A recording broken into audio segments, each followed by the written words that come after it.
Hey, Evan, we're back to this. And guess what? We're on chapter 19, and it's called the Egg Sac. Must be Charlotte's, right? All right, let's find out what's going to happen.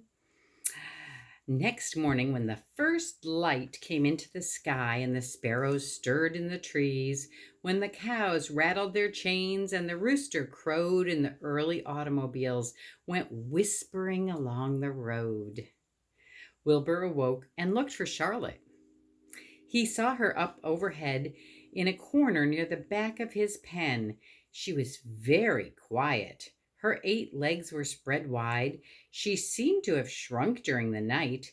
Next to her, attached to the ceiling, Wilbur saw a curious object. It was a sort of sack or cocoon. It was peach colored and looked as though it were made of cotton candy. "Are you awake, Charlotte?" he said softly. "Yes," came the answer. "What is that nifty little thing? Did you make it?" "I did indeed," replied Charlotte in a weak voice. "Is it a plaything?"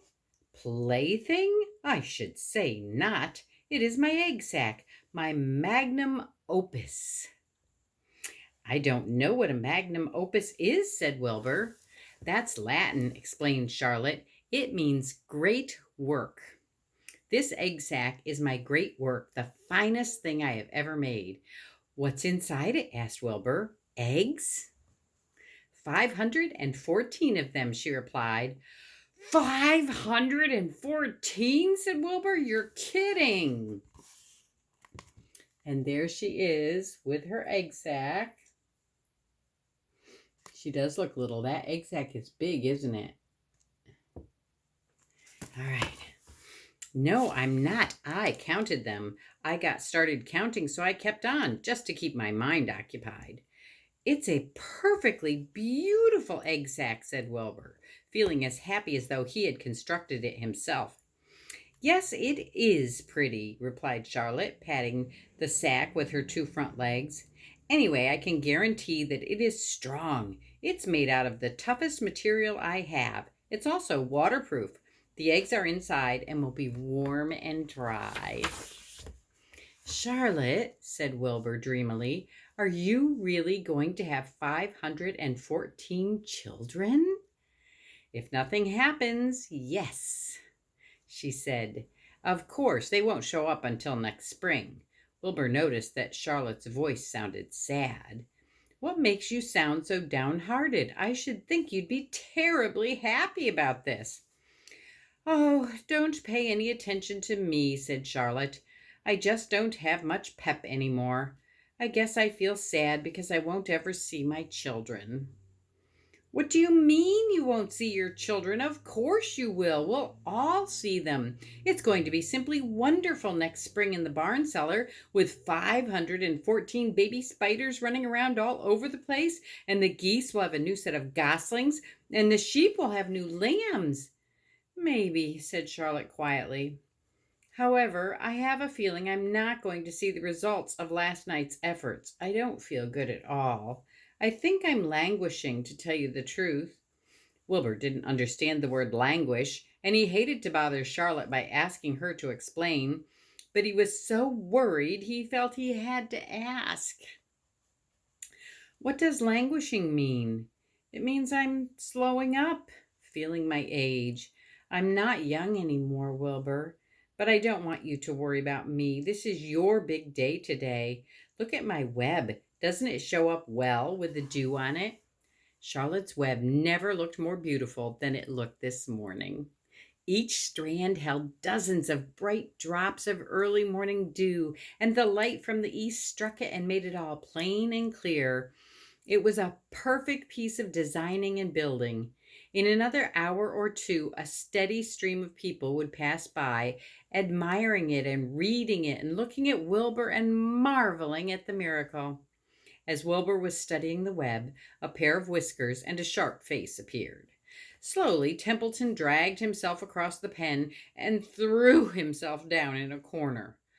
"I'm back," he said in a husky voice. "What a night."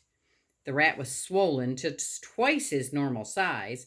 His stomach was as big around as a jelly jar.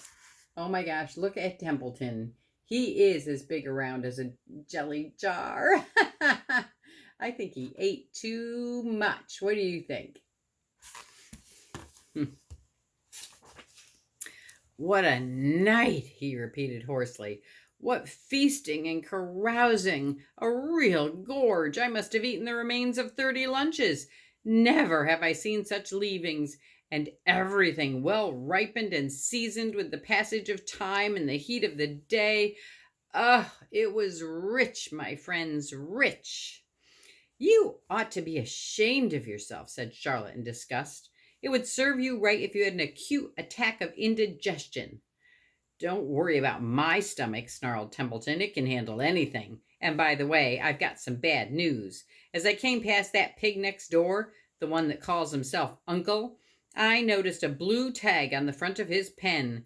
That means he has won first prize. I guess you're licked, Wilbur. You might as well relax. Nobody's going to hang any medal on you. Furthermore, I wouldn't be surprised if Zuckerman changes his mind about you. Wait till he gets hankering for some fresh pork and smoked ham and crisp bacon. He'll take the knife to you, my boy. Be still, Templeton, said Charlotte. You're too stuffed and bloated to know what you're saying. Don't pay any attention to him, Wilbur. Wilbur tried not to think about what the rat had just said. He decided to change the subject. Templeton, said Wilbur, if you weren't so dopey, you would have noticed that Charlotte has made an egg sac. She's going to become a mother. For your information, there are 514 eggs in that peachy little sack.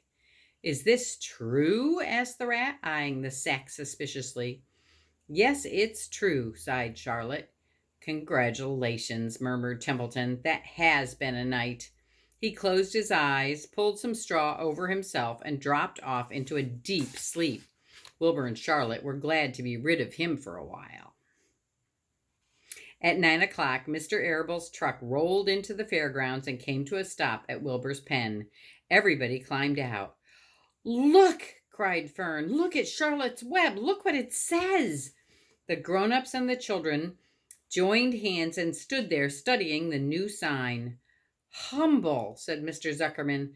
Now, isn't that just the word for Wilbur? Everyone rejoiced to find that the miracle of the web had been repeated. Wilbur gazed up lovingly into their faces. He looked very humble and very grateful. Fern winked at Charlotte. Lurvy soon got busy. He poured a bucket of warm slops into the trough, and while Wilbur ate his breakfast, Lurvy scratched him gently with a smooth stick. Wait a minute, cried Avery. Look at this. He pointed to the blue tag on Uncle's pen. This pig has won first prize already. The Zuckermans and the Arables stared at the tag. Mrs. Zuckerman began to cry. Nobody said a word. They just stared at the tag. Then they stared at Uncle. Then they stared at the tag again. Lurvy took out an enormous handkerchief and blew his nose very loud. So loud, in fact, that the noise was heard by the stable boys over at the horse barn. Can I have some money? Asked Fern. I want to go out on the midway. You stay right where you are, said her mother. Tears came to Fern's eyes. What's everybody crying about? Asked Mr. Zuckerman. Let's get busy. Edith, bring the buttermilk. Mrs. Zuckerman wiped her eyes with her handkerchief. She went to the truck and came back with a gallon jar of buttermilk. Bath time, said Mr. Zuckerman cheerfully. He and Mrs. Zuckerman and Avery climbed into Wilbur's pen. Avery slowly poured buttermilk on Wilbur's head and back, and as it trickled down his sides and cheeks, Mr. and Mrs. Zuckerman rubbed it into his hair and skin. Passers-by stopped to watch. Pretty soon, quite a crowd had gathered. Wilbur grew beautifully white and smooth. The morning sun shone through his pink ears. He isn't as big as the pig next door, remarked one bystander, but he's cleaner, that's what I like. So do I, said another man. He's humble, too, said a woman, reading the sign on the web. Everyone who visited the pig pen had a good word to say about Wilbur. Everyone admired the web, and of course nobody noticed Charlotte. Suddenly, a voice was heard on the loudspeaker. Attention, please, it said.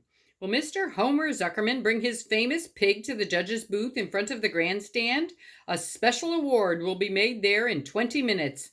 Everyone is invited to attend. Crate your pig, please, Mr. Zuckerman, and report to the judge's booth promptly. For a moment after this announcement, the Arables and the Zuckermans were unable to speak or move. Then Avery picked up a handful of straw and threw it high in the air and gave a loud yell. The straw fluttered down like confetti into Fern's hair. Mr. Zuckerman hugged Mrs. Zuckerman. Mr. Arable kissed Mrs. Arable. Avery kissed Wilbur, and Lurvy shook hands with everybody. Fern hugged her mother, and Avery hugged Fern. Mrs. Arable hugged Mr. Zuckerman.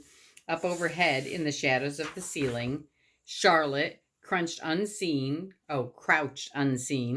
her front legs circling her egg sac. Her heart was not beating as strongly as usual, and she felt weary and old. But she was sure at last that she had saved Wilbur's life, and she felt peaceful and contented. "We have no time to lose," shouted Mr. Zuckerman. "Lurvy, help with the crate." "Can I have some money?" asked Fern. "You wait," said Mrs. Arable. "Can't you see everybody is busy?" "Put that empty buttermilk jar into the truck," commanded Mr. Arable. Avery grabbed the jar and rushed to the truck. "Does my hair look all right?" asked Mrs. Zuckerman. "Looks fine," snapped Mr. Zuckerman as he and Lurvy set the crate down in front of Wilbur. "You didn't even look at my hair," said Mrs. Zuckerman. "You're all right, Edith," said Mrs. Arable. "Just keep calm." Templeton, asleep in the straw, heard the commotion and awoke. He didn't know exactly what was going on, but when he saw the men shoving Wilbur into the crate, he made up his mind to go along. He watched his chance, and when no one was looking, he crept into the crate and buried himself in the straw at the bottom. And look, here's everybody hugging everybody, and Avery's doing a handstand. Aw, they're all so excited. Wilbur's getting a special award.